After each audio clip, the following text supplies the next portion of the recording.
ناظرین کرام السلام علیکم۔ آج ہم آپ کے درمیان بہت اہم موضوع کے ساتھ حاضر ہوئے ہیں اور کچھ سوالوں کے جوابات جاننے کے لیے حجت الاسلام والمسلمین عالی جناب مولانا سید پیام حیدر رضوی صاحب قبلہ جو کہ دفتر آیت اللہ سستانی دامت ظل الوارف کے حوالے سے مسلسل خدمتیں انجام دے رہے ہیں۔ آج کا ٹاپک ایسا ہے جو ہمارے اور آپ کے درمیان بہت عام ہو گیا ہے، لیکن اس میں پریشانیاں بھی پیدا ہو رہی ہیں۔ آج کا ہمارا جو ٹاپک رہے گا اس کا عنوان ہے اسلامی شادی۔ قبلہ میں استقبال کرتے ہوئے آپ کی خدمت میں سلام پیش کرتے ہوئے، یہ بڑا اہم موضوع ہے کہ اسلامی شادی کیا ہے، کیونکہ شادی اب رسموں میں بدل گئی ہے اور ایک پریشانی کا سبب بن گئی، اور اس سے کوئی بھی کنبہ کوئی بھی خانوادہ ایسا نہیں ہے جو اس سے دو چار نہ ہو رہا ہو ان پریشانیوں سے۔ تو شریعت کیا کہتی ہے اس حوالے سے؟ بسم اللہ الرحمن الرحیم و بہ نستعین۔ دیکھیے، اسلام نے شادی کے حوالے سے جو اسلام کی تعلیمات ہیں، اسلام کا دستور ہے، بہت ہی سمپل ہے، بہت ہی آسان ہے۔ خود رسول گرامی اسلام نے اپنی بیٹی فاطمہ زہرا سلام اللہ علیہا کی شادی جس انداز سے کی ہے، وہ خود بہترین ہمارے لیے آئیڈیل و نمونہ ہے۔ لیکن قبلہ ہم نے ان شادیوں کو صرف پڑھنے تک اور ثواب حاصل کرنے تک ہی رکھا ہوا ہے۔ میں آپ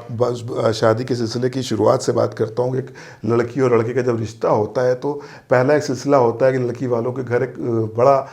جم غفیر پہنچتا ہے لڑکے والوں کی جانب سے، اور لڑکی والے کا یقین جانیے میں اس معاشرے کا حصہ ہوں، آپ اس معاشرے کا حصہ ہوں، جو ناظرین ہیں وہ بھی ہمارے اس معاشرے کا حصہ ہیں، وہ گھبرا جاتے ہیں کہ بہرحال جو لڑکے والے آ رہے ہیں ان کے لیے بہترین اہتمام کرنا ہے، چاہے ان کی پاکٹ الاؤ کرے نہ کرے، لیکن وہ اہتمام کرتے۔ تو شروعات سے ہم شروعات کرتے ہیں اس شادی کو لے کر، جیسا کہ آپ نے شہزادی کی یہ جو رسومات قائم کی گئی ہیں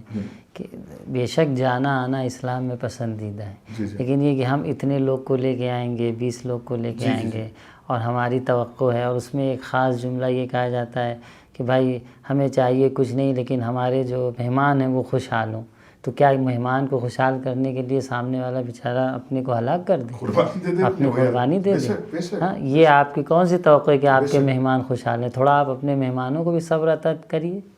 ہاں، کل کو آپ کے ساتھ بھی کیسے آنے والا ہے، کیونکہ آپ بھی کسی نہ کسی بچی کے باپ ہیں۔ سب جو بھی شادیاں ہو رہی ہیں تو ہر شخص جو ہے زیادہ تر بچی کا باپ ہے، تو کل اس کے ساتھ بھی یہی معاملہ ہونے والا ہے۔ تو یہ توقع کیوں لے کے جاتا ہے کہ ہمارے مہمان خوشحال ہوں، انہیں کوئی شکایت کا موقع نہ ملے؟ تو یہ سب بیجا توقع۔ اسلام کی جو شادی ہے، رسول گرامی اسلام نے دیکھی اپنی بیٹی کی جب شادی کی تو مولا علی سے کہا آپ کے پاس کیا ہے؟ سب سے پہلے تو مہر لے لیا۔ ہمارے یہاں مہر صرف لکھ دی جاتی ہے، وہ بھی کب دی جائے نہ دی جائے اس کا کوئی خبر نہیں ہوتی، جبکہ رسول اللہ نے مہر لیا، ذرا بچوائی اور ذرا سے 500 درہم جو ملے وہی دیا اصحاب کو کہ جائیے کچھ جہیز کے ابتدائی سامان جیسے لوٹا ہے یا جانماز ہے یا وضو کے یا کھانے کے کچھ برتن ہیں، ابتدائی کچھ خرید کے لائے گی۔ تو جہیز بھی کس سے دیا گیا؟ لڑکے کی مہر کے پیسے، لڑکے کی زبان میں کہا جائے تو لڑکے کی رقم سے جہیز دیا گیا۔ تو پھر لڑکی والوں پہ کیا ذمہ داری ہے؟ ہم تو بالکل برعکس ہوئے جا رہے ہیں کہ ہم کہتے ہیں نہیں آپ جہیز دیجیے، اور لڑکی والوں کی یقین جانیے جان نکلی رہتی ہے، ان کا بلڈ پریشر پریشان ہوتے ہیں، راتوں میں کی نیند چلی جاتی ہے۔ ہم نے خود دیکھا ہے باپ لوگوں کی لڑکی کی شادی ان کی کیا کیفیت رہتی ہے، یعنی سب کچھ کرنے کے باوجود اتنا تھا۔ تو ہمیں چاہیے کہ ہم شادیوں کو آسان بنائیں، رسول اللہ کے سے درس لیں اور سیرت معصومین سے درس لیں کہ یہ جو فالتو کی رسومات ہیں، جسے ہم کہہ سکتے ہیں واقعاً فالتو کی رسومات ہیں کہ 10 دفعہ جائیں گے اور یہ کام ہے اور یہ چھونا ہے اور یہ دکھاوا ہے اور یہ لگے گا، یہ سب ہمارے کلچر کی رسومات ہیں، اس کا شریعت سے کوئی تعلق نہیں ہے۔ یہ چماون ہوگا اور یہ ہلدی لگے گی، جس میں بہت سے کام تو گناہ ہوتے ہیں، نامحرم عورتیں آ کے آپ مرد کو ٹچ کر رہی ہیں، ہلدی لگا رہی ہیں، پھر اس میں میوزک چل رہی ہے، مردے بھی اس میں جا رہے ہیں، مکس گیدرنگ تو سب سے بڑا مسئلہ ہے۔ اس میں پھر کچھ لڑکے جو نامحرم میں جا رہے ہیں تو وہ پھر کچھ نامحرم لڑکیوں پہ ان کی غلط نگاہیں، یہ سب شادی میں بہت عام ہے۔ اب اس کو ہم بہت زیادہ ڈیپ میں جا کے نہیں بتا سکتے، لیکن اشارہ ہی میرے خیال سے کافی۔ تو یہ ایسا کیوں ہو رہا ہے؟ کیونکہ ہم نے اس کو اتنا زیادہ بڑا بنا دیا ہے، اتنا اہم بنا دیا ہے کہ ہم اس کے انتظام میں ہی لگے رہتے ہیں۔ ہم بھول جاتے ہیں کہ ہماری یہاں کوئی شرعی ذمہ داری، اخلاقی ذمہ داری بھی ہے، شریعت بھی کچھ کہتی ہے۔ جب ہمارے ذہن میں اس شادی کے موضوع کو اتنا اہم بنا دیا گیا ہے کہ بھائی شادی کا انتظام کرنا بہت مشکل کام ہے، کس نے بنایا یہ؟ ہم نے بنایا، ہمارے سماج نے بنایا، اور اس میں خاص کر کے لڑکی والوں پہ اتنا زیادہ زور زبردستی۔ ابھی آپ نے دیکھا ہوگا کہ شادیوں میں دکھایا جاتا ہے کہ یہ جہیز دیا گیا، یہ کوئی دکھانے کی چیز ہے؟ کوئی لڑکے والوں نے تو نہیں دیا ہے، دوسرے کے دروازے پہ آپ اتنے لوگ لے کے جا رہے ہیں کہ یہ کھلائیے، یہ تو کوئی اچھی بات نہیں، آپ اپنے دروازے پہ کھلائیں، آپ ولیمہ کر کے کھلائیں، 100-200 نہیں 500-1000 کھلائیں، دوسرے کے دروازے پہ ہم 1000 لوگ لے کے آئیں گے، 500 لوگ لے کے آئیں گے، سب کی بہترین خاطرداری ہونی چاہیے، آسان بنائیں، سب سے اہم رول یہ ہے کہ ہم شادیوں کو آسان بنائیں، ایسی شادیاں جس میں گناہ ہیں، جیسی شادیاں جس میں فضول خرچی ہیں، ایسی شادیاں جو اسلامی تعلیمات سے بالکل ہٹ کر ہیں اور مذہبی گھرانوں میں ہمیں دیکھنے کو مل رہا ہے، جو یہ دعویٰ کرتے ہیں کہ ہم اللہ والے ہیں، ہم بہت زیادہ مولائی ہیں، نظر و اہتمام نماز کا اور روزے کا اور دعا کا جس گھر میں اہتمام ہے، ان کے یہاں یہ سچویشن آ چکی ہے۔ اچھا، ایک اس شادی کی تقریب میں ایک رسم اور میں نے سنی ہے، اور ہم بھی 2-4 ہوئے ہیں اس سے، اور اکثر مومن بھی ہوتے ہیں، ایک لفظ آتا ہے مانجھا، اس کا شریعت میں کوئی رول ہے؟ نہیں، مانجھے کا بھی کوئی شریعت میں رول نہیں ہے، اور چھڑی چھلانے کا ایک چوتھی رسم ہوتی ہے جسے چوتھی کہتے ہیں، مارا جاتا ہے کہ بھائی مار رہی ہیں، سالیاں آ کے مار رہی ہیں۔ اچھا، ایک اسلامی شادی اگر مکمل طور پہ اگر بتائی جائے تو صرف شادی کا کون سا پارٹ ہے جو کہ شریعت نے اس کا حکم دیا؟ دیکھیے، شریعت کے حوالے سے بہت اچھا سوال آپ نے کیا کہ اس میں یہ تو بتا دیں کہ کیا اس کی حدود ہیں، اس کو بیان کر دیا جائے، پھر باقی چیزیں آپ خود سمجھ سکتے ہیں کہ وہ فضول خرچی اور بے وجہ کی چیزیں اور بے وجہ کی رسومات ہیں۔ دیکھیے، اسلام میں جو شادی کنسیپٹ ہے، سب سے اہم چیز ہے وہ جو ہے نکاح،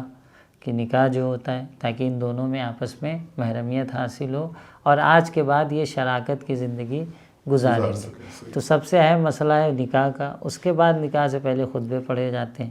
دعوت ولیمے کا تصور ہے اسلام میں کہ آپ جب شادی کے بعد جو ہے نکاح کے بعد جب دلہن گھر پہ آتی ہے شوہر کے، تو دوسرے دن وہ ولیمہ کرے، دوسروں کو کچھ دعوت کرے، یہ لڑکے کی ذمہ داری دی گئی ہے، لڑکی کے اوپر کہیں ذمہ داری نہیں کہ نکاح کے دوران جو براتیاں ہیں ان کی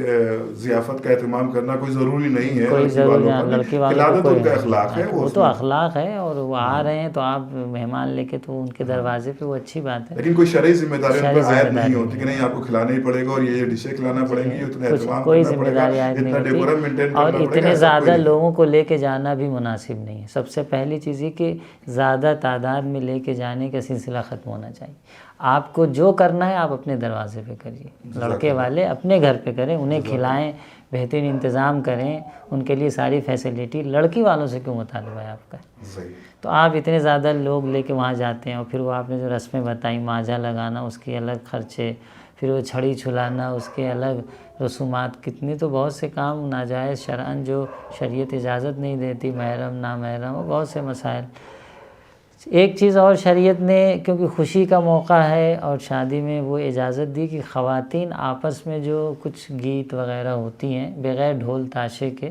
اگر گانا چاہیں آپس میں، جبکہ وہاں مرد نامحرم یا مرد موجود نہ ہو، تو ان کو ایک اجازت فتاویٰ میں آیت اللہ ثانی کے موجود ہے کہ وہ آپ گا سکتی ہیں، ورنہ عام دنوں میں گانا بجانا، ہم نے اس پہ ایک پروگرام بھی کیا،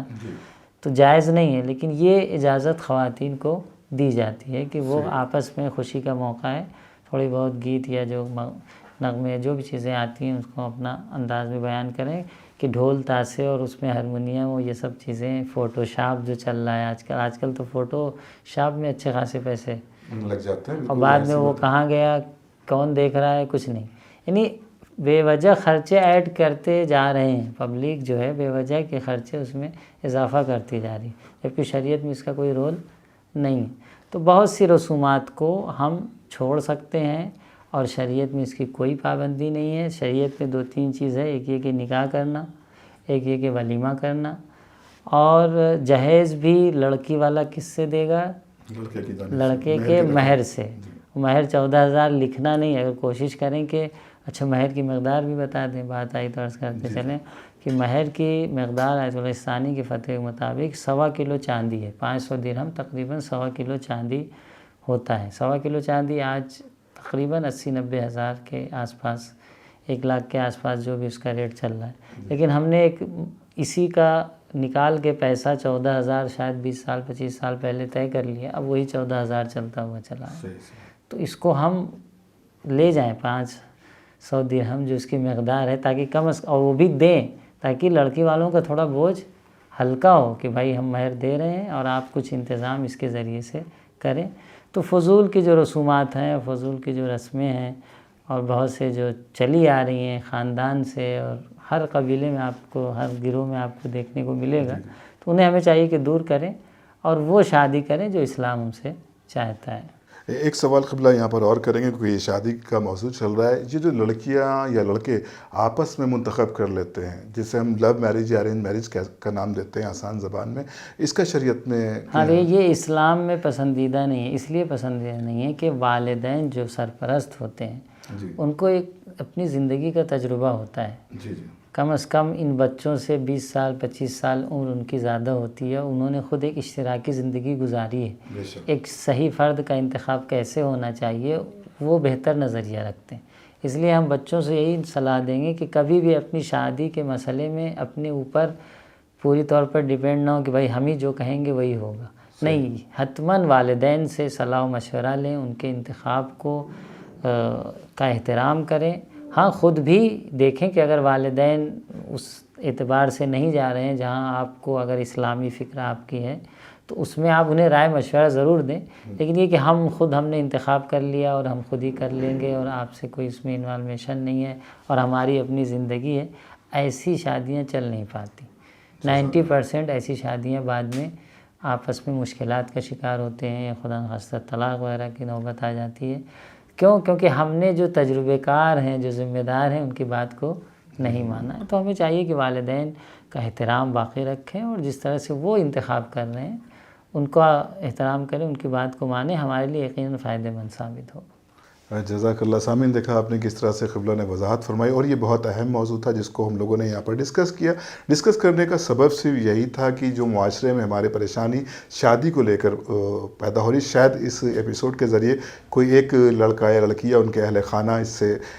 تعلیم حاصل کریں اور اس پریشانی سے دور ہوں۔ اور ظاہر ہے کہ جو بھی ایپیسوڈز چل رہے ہیں، جو بھی تعلیمات معصومین یا تعلیمات اسلام ہے، جو تعلیمات شریعت، وہ اس لیے ہے کہ انسان کی زندگی کو آسان بنایا جائے۔ تو امید ہے کہ یہ ایپیسوڈ بھی آپ کو بہت پسند آیا ہوگا، اور اگر آپ کے ذہن میں اس کے متعلق یا اور بھی کوئی مسئلہ یا شرعی یا فقہی مسئلہ اور سوال آپ کے ذہن میں پیدا ہو رہا ہو تو آپ کمنٹس باکس میں کمنٹس کریں۔ انشاءاللہ قبلہ پیام حیدر عزیز صاحب